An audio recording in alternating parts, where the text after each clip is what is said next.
ಇವತ್ತೇ ಜಸ್ಟ್ 5:30 ಗಂಟೆಗೆ ಕರ್ನಾಟಕ ಸರ್ಕಾರ ಶಿಕ್ಷಣ ಇಲಾಖೆ, ಉನ್ನತ ಶಿಕ್ಷಣ ಇಲಾಖೆದವರು, ಪ್ರೌಢ ಶಿಕ್ಷಣ ಇಲಾಖೆದವರು 3 PUC ಕಾಲೇಜುಗಳನ್ನು ನಮ್ಮ ತಾಲೂಕಿಗೆ ಕೊಟ್ಟಿದ್ದಾರೆ. It is the history in the state. ಈ 3 ಕಾಲೇಜುಗಳು ಯಾವ್ಯಾವ ಪ್ರದೇಶಕ್ಕೆ ಯಾವ ಕ್ರಮ ವಹಿಸ್ತಾ ಇದೆ ಅಂದರೆ, ಶೈಕ್ಷಣಿಕವಾಗಿ ಅತ್ಯಂತ ಹಿಂದುಳಿದ ಪ್ರದೇಶಕ್ಕೆ ಇವತ್ತು ಒಂದು ನಾನು ಹಡಲ್ಸನ್ಗೆ ಒಂದು ಕಾರ್ಯಕ್ರಮ ಹೋಗಿದೆ, ಸನ್ಮಾನ ಸಮಾರಂಭಕ್ಕೆ. ಅವ್ರು ನಾನು ಹೇಳಿದೆ ಏನಂದ್ರೆ, ನಮ್ಮ ಊರಿಗೆ ಒಂದು PUC ಕಾಲೇಜ್ ಕೊಡ್ರಿ, ಬೇರೆ ಯಾವ ಕೆಲಸ ಇದು ಮಾಡಬೇಡಿ. ಸೊ ನಾನು ಹಡಲ್ಸನ್ಗೆ ಆ ತಾಂಡ, ಆ ಪ್ರದೇಶ ಏನದ, ಆ ಸೋನಕನಹಳ್ಳಿ ಆಗಲಿ, ಅಲ್ಲಿನ ಬೇರೆ ಬೇರೆ ಗ್ರಾಮಗಳದ ಅವರೆಲ್ಲರಿಗೂ ಅನುಕೂಲ ಆಗಲಿ ಅಂತಕ್ಕಂಥ ಉದ್ದೇಶದಿಂದ ಅದನ್ನು ಒಂದು ಸರ್ಕಾರಿ ಪ್ರೌಢಶಾಲೆ ಏನೋ ಒಂದು ಅಪ್ಗ್ರೇಡೇಷನ್ ಅದ, ಇವತ್ತು ಪದವಿ ಪೂರ್ವ ಕಾಲೇಜನ್ನು ಅಲ್ಲಿ ಮಂಜೂರಾಗಿದೆ ಇವತ್ತು ಕರ್ನಾಟಕ ಸರ್ಕಾರದ ಮುಖಾಂತರ. ಒಂದು ಪ್ರಿನ್ಸಿಪಾಲ್ ಹುದ್ದೆ, ಉಪನ್ಯಾಸಕರು 6, ಕನ್ನಡ, ಇಂಗ್ಲೀಷ್, ಇತಿಹಾಸ, ಅರ್ಥಶಾಸ್ತ್ರ, ರಾಜ್ಯಶಾಸ್ತ್ರ, ಸಮಾಜಶಾಸ್ತ್ರ, ಆಮೇಲೆ ಒಬ್ಬರು FDC, ಒಂದು ಗ್ರೂಪ್ D ಒಂದು. ಸೊ ಒಟ್ಟು 9 ಹುದ್ದೆಗಳನ್ನು ಒಳಗೊಂಡು ಒಂದು PUC ಕಾಲೇಜನ್ನು ನಾವು ಒಟ್ಟು 3, ಅದರಲ್ಲಿ ಒಂದು ಹಡಲ್ಸನ್ ಕೊಟ್ಟಿದ್ದೀವಿ. ಇನ್ನೊಂದು 2ನೇದು ಶಿರ್ಷಾಡ್ ಜನರು ಭಾಳ ದಿನದ ಡಿಮಾಂಡ್ ಇದ್ದವ್ರು, ಅವ್ರದ್ದು ಅಪೇಕ್ಷೆ ಇತ್ತು. ಸೊ ನಾನು ಅದಕ್ಕೆ ಶಿರ್ಷಾಡ್ ಗ್ರಾಮದ ಜನರ ಬೇಡಿಕೆಗೆ ಸ್ಪಂದಿಸಿ ಇವತ್ತು ಅಲ್ಲಿಯೂ ಸಹಿತ ಒಂದು ಸೇಮ್ ಹೆಂಗಿದೆ ಹೇಳಿದ್ರೆ ಪ್ರಿನ್ಸಿಪಾಲ್, ಉಪನ್ಯಾಸಕರುಗಳು ಕೂಡಿ ಅಲ್ಲಿ 9 ಹುದ್ದೆಗಳು ಒಳಗೊಂಡು ಇವತ್ತು ಸರ್ಕಾರ ಆದೇಶ ಮಾಡಿದೆ.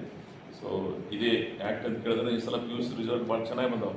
ಸೊ ಈ 3 ಕಾಲೇಜುಗಳಿಗೆ ಮಕ್ಕಳಿಗೆ ಅನುಕೂಲ ಆಗಿರ್ತಕ್ಕಂಥ ಸದಾಶಯದಿಂದ ನಾನು ಇವುಗಳನ್ನು ಮಾಡಿಸ್ತಾ ಇದ್ದೀವಿ. ಇನ್ನು 3ನೇದು ಈ ಬಸ್ದಾಳವರೆಗೂ ಡಿಮಾಂಡ್ ಇತ್ತು. ಅಲ್ಲಿ ನಮ್ಮ ಭಾಗದ ಮುಖಂಡರದ್ದು, ಆ ಭಾಗದ ಅನೇಕ ಶಿಕ್ಷಣ ಪ್ರೇಮಿಗಳು. ಸೊ ಅದಕ್ಕಾಗಿ ಅಲ್ಲಿಯೂ ಸಹಿತ ಸೇಮ್ ಪ್ರಿನ್ಸಿಪಾಲ್ ಒಳಗೊಂಡು ಅಲ್ಲಿ 14 ಹುದ್ದೆಗಳನ್ನು ತಂದಿದ್ದೀವಿ.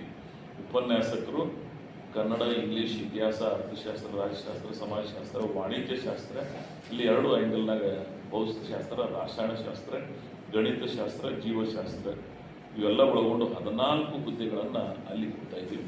ಸೊ ಇದಕ್ಕೆ ಇವತ್ತೇ ಸರ್ಕಾರದ ಆದೇಶ EP 106 DGD 2025 ಬೆಂಗಳೂರು 8 ಮೇ 2026, ಅಂದರೆ ಇವತ್ತೇ ಈಗ ಜಸ್ಟ್ 2 ಗಂಟೆ ಮೊದಲ ಇದು ಆದೇಶ ಮಾಡಿದರೆ, ನಾನು ಅದಕ್ಕಾಗಿ ವಿಶೇಷವಾಗಿ ಈ ಭಾಗದ ಶೈಕ್ಷಣಿಕ ಪ್ರಗತಿಗೆ ಶಿಕ್ಷಣ ಪ್ರೇಮಿಗಳ ಪರವಾಗಿ ಮತ್ತು ನಮ್ಮ ಮಕ್ಕಳ ಪರವಾಗಿ, ವಿದ್ಯಾರ್ಥಿನಿಯರ ಪರವಾಗಿ ಸನ್ಮಾನ್ಯ ಮುಖ್ಯಮಂತ್ರಿಗಳಾಗಿರ್ತಕ್ಕಂಥ, ಈ ಭಾಗಕ್ಕೆ ಅನೇಕ ಕೊಡುಗೆಗಳನ್ನು ನೀಡಿರ್ತಕ್ಕಂಥ ಸನ್ಮಾನ್ಯ ಮುಖ್ಯಮಂತ್ರಿಗಳಾದಂಥ ಸಿದ್ದರಾಮಯ್ಯನವ್ರನ್ನ, ಉಪಮುಖ್ಯಮಂತ್ರಿಗಳಾಗಿರ್ತಕ್ಕಂಥ ಸನ್ಮಾನ್ಯ DK ಶಿವಕುಮಾರ್ ಅವ್ರನ್ನ, ಹಾಗೆ ಒಬ್ಬ ಯುವ ನಾಯಕ, ಶಿಕ್ಷಣ ಇಲಾಖೆ ಮಂತ್ರಿಗಳಾಗಿರ್ತಕ್ಕಂಥ ಮಧು ಬಂಗಾರಪ್ಪ ಅವ್ರನ್ನ, ಅವರ ತಂದೆಯವರು ಸಹಿತ ಬಹಳ ದೊಡ್ಡ ಹೆಸರನ್ನು ಮಾಡಿದರು. ಇವರು ಸಹಿತ ಶಿಕ್ಷಣ ಇಲಾಖೆಯಲ್ಲಿ ಕ್ರಾಂತಿಕಾರಿ ಕೆಲಸಗಳನ್ನು ಮಾಡ್ತಾ ಇದ್ದಾರೆ.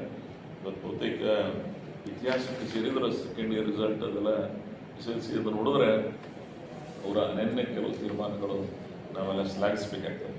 ಒಬ್ಬ ಯುವ ಉತ್ಸಾಹಿ ಇದ್ದ ಈ 3 ಕಾಲೇಜುಗಳನ್ನು ಈ ಪ್ರದೇಶಕ್ಕೆ ಏನು ಕೊಟ್ಟಿದ್ದಾರೆ, ನಾನು ಈ ಭಾಗದ ಒಬ್ಬ ಜವಾಬ್ದಾರಿ ಪ್ರತಿನಿಧಿಯಾಗಿ ಸರ್ಕಾರಕ್ಕೆ ವಿಶೇಷವಾದ ಅಭಿನಂದನೆಗಳನ್ನು ಸಲ್ಲಿಸ್ತಾ ಇದ್ದೀನಿ.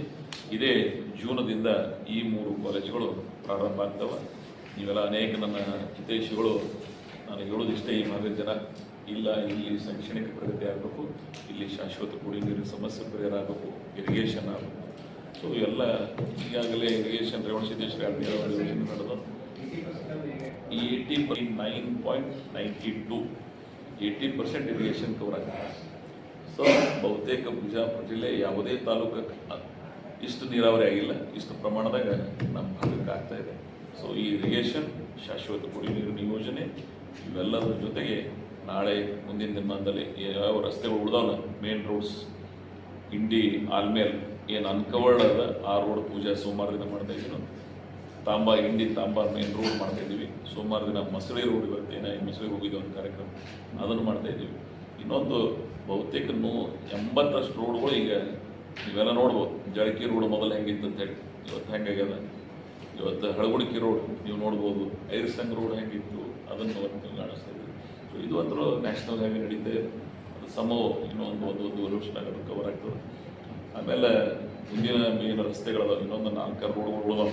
ಸೊ ಅವು ಸಹಿತ ಈ ವರ್ಷ ದಿನದಲ್ಲಿ ಅದನ್ನು ಸಹಿತ ಮಾಡಿ ಈಗ 80% ಏನು ರೋಡ್ ಮೋಟ್ರೇಬಲ್ ಅದಾವೆ, ಇನ್ನೊಂದು ಏನು 20% ಅವನು ಸಹಿತ ಮುಂದಿನ ನಿರ್ಮಾಣದಲ್ಲಿ ಹೋಗ್ತಕ್ಕಂಥ ಪ್ರಯತ್ನ ನಾವು ಮಾಡ್ತಾ ಇದ್ದೀವಿ ಅಂತಕ್ಕಂಥ ಮಾತನ್ನು ಹೇಳಿ, ಸೊ ನೀರಾವರಿ, ಎಜುಕೇಷನ್, ಡ್ರಿಂಕಿಂಗ್ ವಾಟರ್ ಇಶ್ಯೂ, ಆಮೇಲೆ ರಸ್ತೆಗಳನ್ನು ಮತ್ತು ಬ್ರಿಡ್ಜಸ್ ಇವೆಲ್ಲ ನೋಡಿರ್ಬೋದು. ಇಡೀ ತಾಲೂಕದಾಗೆ ಗೋಳಸಾರಕ್ಕೆ 6 ಕೋಟಿ ಇರಲ್ಲ, ಗೋಳಸಾರ